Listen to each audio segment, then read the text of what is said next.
pushing up, pushing up, pushing up, pick, switch. Good, I'm in, you're top. Salut tout le monde! Aujourd'hui, un exercice que j'aime faire tout seul, vraiment pour les défenseurs, pour travailler notre communication, de visualiser, c'est quelque chose que tout athlète doit faire.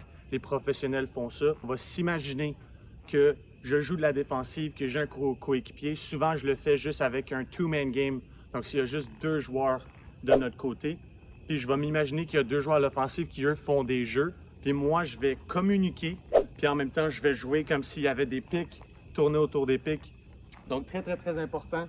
Tu peux de le faire d'en haut, de le faire d'en bas, pratiquer les deux positions. Toi, quand tu travailles sur ta visualisation, puis de voir les mouvements qu'il faut que tu fasses, d'essayer de changer les jeux que l'offensif ferait en réalité dans une partie. Yep, I got ball, pushing up, pick, switch. Good, I'm in, you're top. Watch pick, shoot. I'm middle, you're low, I'm high.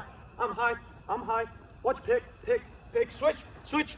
I'm over top. I got ball. I'm back in. You're low. Push him up. Watch pick. Switch. I'm over top. Yep, I'm here. I'm shooting. I'm here.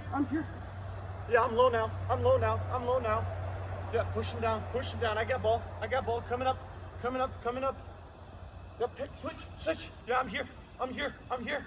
C'est normal que tu sois très essoufflé après que tu joues un shift comme ça. Tu sais, comme vous avez vu, j'en parle beaucoup. Tout ce que je fais, je le dis. Je le communique à mon joueur en défensive pour vraiment que lui sache c'est quoi qui se passe dans ma tête puis c'est où que je vais aller.